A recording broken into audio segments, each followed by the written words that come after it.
অনেক সময় মানুষের কথার সাথে মানুষের কাজের মিল থাকে না। এমনকি মানুষ প্রমাণ খোঁজে সত্যতার। বর্তমান সময়টাই অ্যাকচুয়ালি এরকম যে কোনটা ঠিক কোনটা বেঠিক আপনি তথ্যপূর্ণ প্রমাণ যদি আপনি না দিতে পারেন তাহলেই কিন্তু তার প্রতি বিশ্বাসযোগ্যতা থাকে না।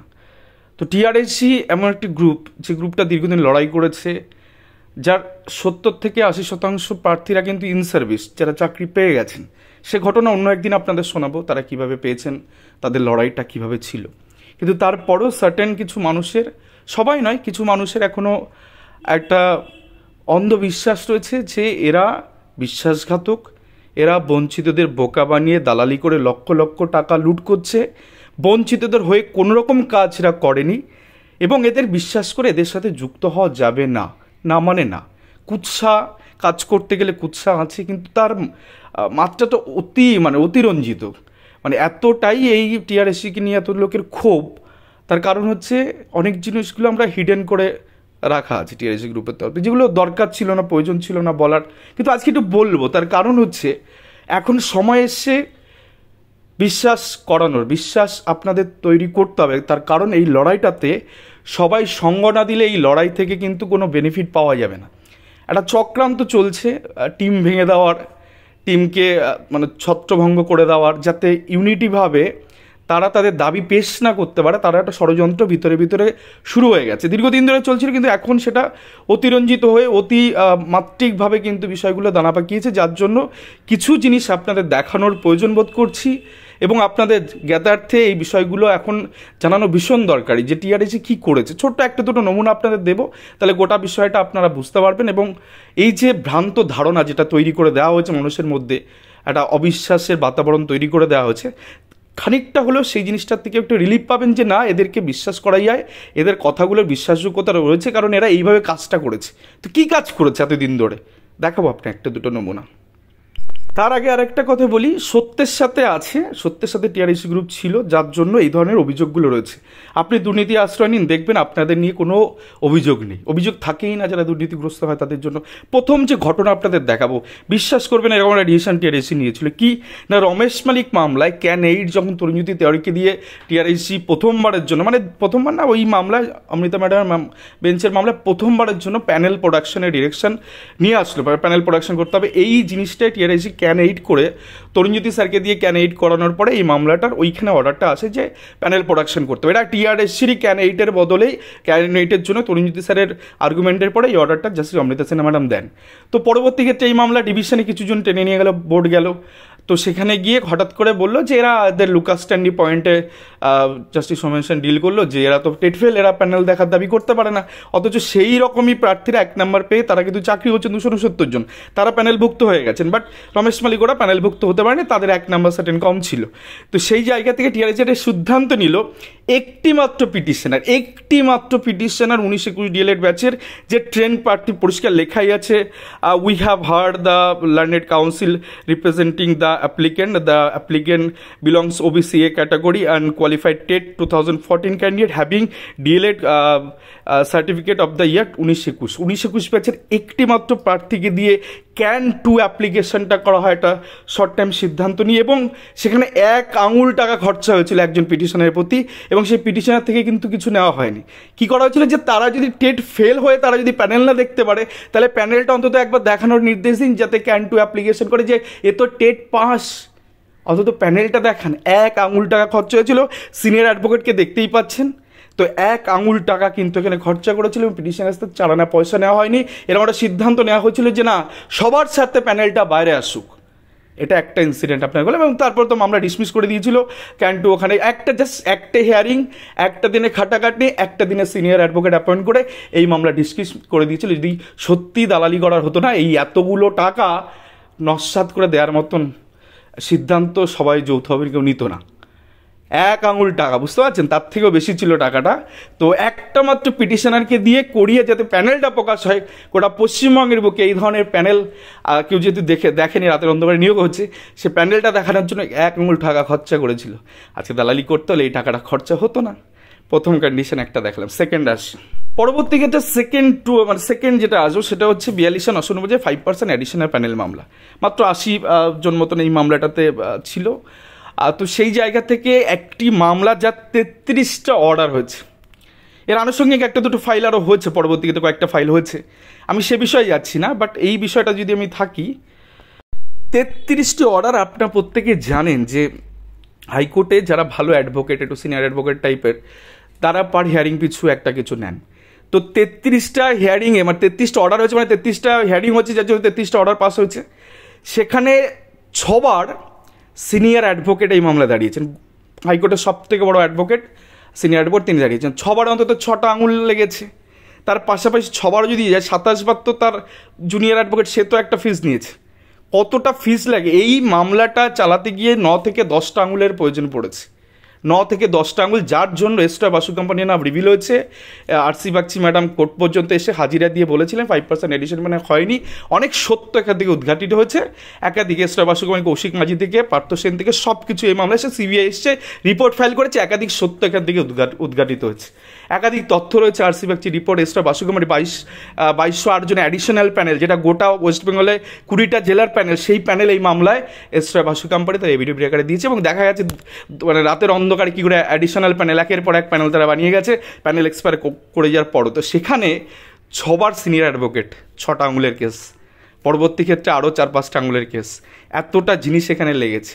এবার এই মামলাকে কেন্দ্র করে দেখবেন ছোটোখাটো এই ধরনের আমাদের ভিডিওগুলোকে ইউজ করে তারা কি করে, মাঝখানে যে মিডলম্যান, তারা গেমটা খেলে দিয়েছে। পিটিশনাররা সর্বসকলে টিআরআইসির হতো 2 থেকে 300 বা 350-400 হবে। বাকি পিটিশনাররা যে যুক্ত হলেন এখানে, তারা বিভিন্নভাবে ওই একই অ্যাডভোকেটের কাছে গেছেন সাইড থেকে, এই অ্যাডভোকেট সে অ্যাডভোকেট করে করে তারা গুঁজে দিয়েছেন, পিটিশনার 2,000, 3,000 হয়ে গেছে। কিন্তু যারা মামলাটা লড়ছে তাদের কাছে কিন্তু ফান্ডিংটা আসলো না। কাদের কাছে গেল? মিডিলম্যানদের কাছে গেল, তারা বড়লোক হয়ে গেল মাঝখান থেকে। এবং অন্য অ্যাডভোকেট যারা এই মামলায় শুধুমাত্র ঢুকে বসে আছেন, মামলাটা তারা চালালেন না, মামলাটা পরিচালনা করলেন না, গাছটাকে সার কিছু দিয়ে, সার জৈব সার বা খোরাক দিয়ে তাকে গাছটাকে বড় করলেন না, তারা শুধুমাত্র মধু খাওয়ার জন্য এই মামলার সাথে যুক্ত হলেন আশেপাশ থেকে। অথচ মামলাটা কারা টানলো? এরা টানলো, এদের মাথায় দিয়ে কালঘাম গেলো। এর পিটিশনারের, টিআরআইসি পিটিশনারের সাফারার, কারণ তারা এতগুলো করে টাকা পয়সা দিয়ে ফান্ডিংটা জুগিয়ে গেছে, অথচ বাইরের থেকে মধু খাওয়ার জন্য ঢুকে গেছে। ইভেন এই মামলায় দেখবেন 5টা ক্যান অ্যাপ্লিকেশন রয়েছে, জাস্ট ঢুকে বসে আছে, কখন এর বেনিফিটটা পাওয়া যাবে।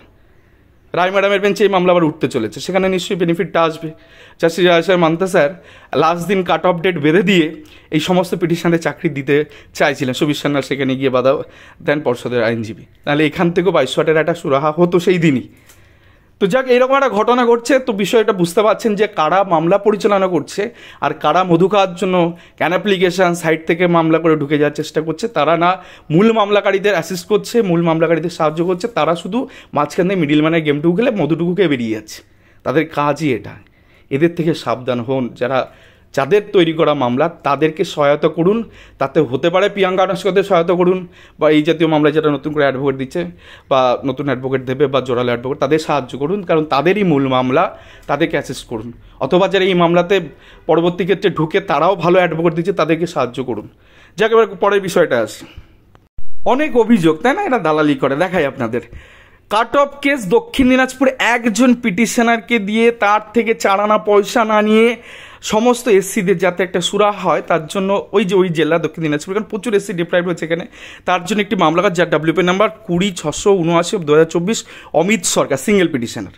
একটা বড় অ্যাডভোকেট এখানে আছেন, দেখবেন এখানে যেটা আছেন সেটা হচ্ছে এখানে দেওয়া নেই, যদিও পিটিশনার তরফ থেকে।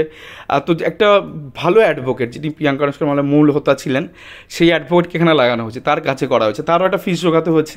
4 আনা পয়সা এই পিটিশনের কাছ থেকে নেওয়া হয়নি, টিআরআইসি নেয়নি, কারণ একটা রাস্তা খুলতে চেয়েছিল যে একটা রাস্তা যদি বেরিয়ে যায় তাহলে বাকি ডিস্ট্রিক্টগুলো থেকে এরকম কিছু হতে পারে।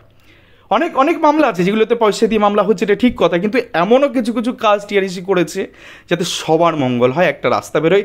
আপনাদের একদম শেষে একটা ম্যাজিক্যাল কথা বলবো, আপনারা এই এতটা ভিডিও যারা দেখছে শেষ পর্যন্ত দেখবেন, একটা নতুন তথ্য আপনাদের দেবো, আপনাদের মন ভালো হয়ে যাবে।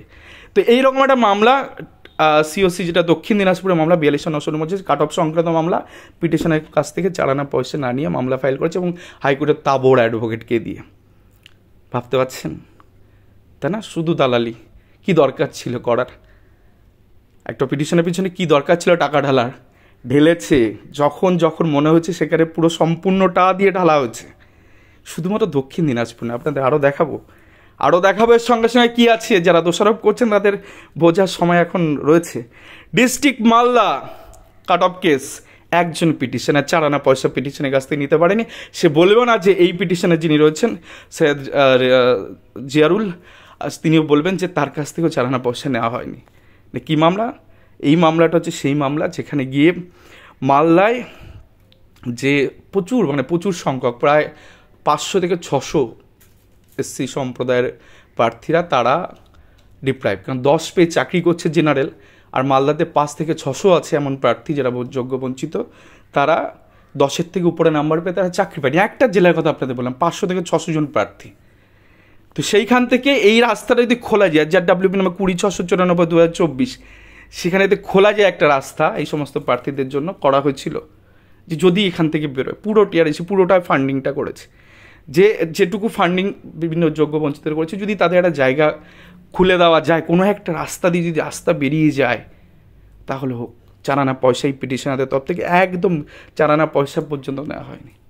মামলা করা হয়েছে, মামলা অমৃতা ম্যাডামের বেঞ্চে ছিল, দেন জাস্টিস বিশ্বজিৎ বসু স্যারের বেঞ্চে ছিল। তিনি 32 মামলার জন্য এটাকে লিস্ট থেকে বের করে দিয়েছেন এবং বলেছে লিবার্টি টু মেনশন, অর্থাৎ পরবর্তী ক্ষেত্রে এই মামলা আবার আসবে এবং সেখানে একে তো চাকরি দিয়ে, কারণ এর যে জেনারেল কাট অফ আছে তার থেকে নিজের নাম্বার খুব হাইফাই, সৈয়দ জিয়ারুল 10.25 টু, আর এর নাম্বার কত হাইফাই রয়েছে। তো আপনারা আরও দেখাবো। ডিস্ট্রিক্ট মুর্শিদাবাদ, আপনারা জানেন যে মুর্শিদাবাদে ওবিসি বি এই সম্প্রদায়ের লোকজনদের বসবাস বেশি, কিন্তু বিশ্বাস করবেন না, ওবিসি বি নন 10 একজনও চাকরি পায়নি এই মুর্শিদাবাদ ডিস্ট্রিক্টে। তো জিয়ারুল শেখ সরাসরি তাদের ফিজিক্যালি দেখা হয়েছিল, চিনার পার্কে এসেছিল জিয়ারুল এবং তার বন্ধুকে নিয়ে। 4 আনা পয়সার থেকে নেওয়া হয়নি। টিআরএসি এর মামলাটাও ফ্রিতে করিয়ে দিয়েছে তাদের ফান্ডিং থেকে, যেটুকু যা এসছে। বঞ্চিতদের জন্য সর্বস্বটুকু দিয়ে লড়াই করেছে টিআরএসি, যে যদি একটা রাস্তা মুর্শিদাবাদকে ওবিসি বি প্রার্থী 100 হাজার প্রার্থী ডিপ্রাইভ। এই যে ভাবুন না, জিয়ারুল শেখের নিজের মামলাটা একবার দেখুন না, যেখানে জেনারেল কাট অফ হচ্ছে 16.134, তার জিয়ারুল ওবিসি এ প্রার্থী, তার স্কোর 18.368, সে চাকরি পায়নি, সে আজকে রাস্তায় রাস্তায় ঘুরছে। তো এদের জন্যই তো পরানটা টাটা, এদের জন্যই তো আমাদের লড়াই, যে এই সমস্ত যোগ্য বঞ্চিত প্রার্থীরা কী করে বাইরে থেকে যায়, কী করে তারা বাইরে থেকে যায়, যেখানে গিয়ে এরকম জিয়ারুলদের মতন কত জিয়ারুল আছে মুর্শিদাবাদে, তাদের আজকে ডিপ্রাইভ করা হচ্ছে। তো লড়াইটা তো আমরা লড়েছি, আমাদের শক্ত হাতে আমরা লড়ছি। আজকে এদের জন্য আমরা যা করতে আমরা তাই করছি। আজকে আমাদের এরকম উদাহরণ প্রচুর আছে, দিলে ভিডিওটা অনেক লম্বা হয়ে যাবে। যেটা বক্তব্য, আমাদের পরিষ্কার বক্তব্য, টিআরএসি লড়াই করছে গোড়া থেকে এবং সম্পূর্ণটা রূপে এই উপরেই ডিপেন্ড করছে। আপনি গোটা পশ্চিমবঙ্গের দিকে তাকান, দেখবেন শুধুমাত্র তারা কি করছে, বিভিন্ন মামলায় ঢুকে যাওয়া, গুজে যাওয়া, এই সমস্ত কাজগুলো করছে। মামলা কেউ ভালো অ্যাডভোকেট দিয়ে চালাতে চাইছে না, তাদের কাজ হচ্ছে ছোটোখাটো একটা অ্যাডভোকেট ধরবে, মামলায় গুজে থাকবে, বেনিফিট নিয়ে বেরিয়ে চলে যাবে। সেখানে ভালো অ্যাডভোকেট না দিলে মামলাটা লড়বেটা কে? সবাই যদি এই মানসিকতা নিয়ে হয় যে কারো একটার সাথে গুজে গেলাম, ধরে নেন 2000 টাকা সাপোজ কোনো একটা মামলা টিআরএসি নিচ্ছে তার কারণ হয়তো সিনিয়র অ্যাডভোকেট কাউকে একটা তার কোনো ইচ্ছা আছে, কেউ 1200 টাকায় মামলাটা করে দিয়ে বেরিয়ে যাচ্ছে, সে ভাবছে আমার টাকাটা কম হচ্ছে, চলো আমি এর সাথে জুড়ে যাই, কিন্তু আলটিমেটলি সেই টাকাটা তো নষ্ট হচ্ছে, কারণ মামলাটা তো দাঁড়াবেই না, হিয়ারিং তো সেই মোতাবেক হবেই না। তার কারণ আপনি যাত্রার হাতে তুমি দিয়ে দিচ্ছেন আপনার জীবনটা, মানে পুরো এন্টার বঞ্চিতদের হয়ে, যেখানে আসলে একটু লোকের সুবিধা হবে, মামলাটা ঠিকঠাক দাঁড় করানো যাবে। এত হিয়ারিং টানতে তো নিশ্চয়ই একটা অর্থের দরকার। কটা পিটিশনার যুক্ত হচ্ছে, এই যে এত অ্যালিগেশন, টিআরএসি এন্টার ছিঁড়ে ফেলুন না, 400-450 উপর আপনি প্রার্থী পাবেন না, 400-450 উপর প্রার্থী পাবেন না। সবাইকে অ্যাসেম্বল করুন, একজনের থেকে 3-4-5টা করে মামলা তাদের, কিন্তু প্রার্থী দেখতে গেলে, হেড দেখতে গেলে ওই 400 থেকে 450 জন, এর বেশি নেই। মিথ্যা অভিযোগ, 3-4 হাজার 5 হাজার পিটিশন, মিথ্যা অভিযোগগুলো প্রমাণ দেখিয়ে দেবো। প্রত্যেকটা মামলার নাম্বার রয়েছে, কত টাকা অ্যাডভোকেটকে দেওয়া আছে তার হিসাব রয়েছে, সব কিছু রয়েছে। কিন্তু বিশ্বাসটা এদেরকে না করে যাদেরকে বিশ্বাস করছেন তারা সুবিধাবাদী, তারা মামলায় ঢুকে থেকে বেনিফিট নেওয়ার চেষ্টা করে, মামলাটাকে তারা পরিচালনা করবে না। তো তাদের থেকে বিরত থাকুন এবং সবার স্বার্থে, নিজের স্বার্থে মামলাটাকে পরিচালনা করতে সহায়তা করুন, তাহলে সবার মঙ্গল হবে। আদারওয়াইজ এই ছোট্ট ছোট্ট টুকরো জিনিসগুলো করে ওই মাঝ মিডিলম্যানরা সব কিছু খেয়ে নিয়ে বেরিয়ে যাবে, আলটিমেটলি সাকসেস কিন্তু আপনারা পাবেন না, এখান থেকে কিন্তু জটিলতা বাড়তে থাকবে। আর শেষে আপনাদের একটা কথা বলেছিলাম, একটা ভালো একটা কিছু খবর আপনাদের দেবো, সেটা হচ্ছে যতগুলো মামলা দেখলেন রাকেশ মণ্ডলের 5% মামলা বাদ দিয়ে যতগুলো কাট অফ কেস আপনাদের দেখালাম, প্রত্যেকটা মামলার প্যানেল, ডিস্ট্রিক্ট ওয়াইজ প্যানেল প্রত্যেকটা মামলা অ্যাটাচ করা আছে। তো বুঝতেই পাচ্ছেন টিআরআইসি এমনি এমনি হয়নি, প্যানেলটাকেও কোনোভাবে না কোনোভাবে নিশ্চয়ই আনানো গেছে, যার জন্য মামলাগুলো দায়ের হচ্ছে। তো টিআরআইসি মামলাগুলো ইউনিক হয়, প্রত্যেকটা মামলা দেখবেন প্যানেল অ্যাটাচড হচ্ছে, ডিস্ট্রিক্ট ওয়াইজ প্যানেল। তো যারা বোঝার তারা বুঝে গেছেন কী করে দেখবেন, কেস নাম্বার দিয়ে কী করে বের করবেন, বাকিটা বুঝিনি। ধন্যবাদ, সবাইকে ভালো থাকবেন, সুস্থ থাকবেন।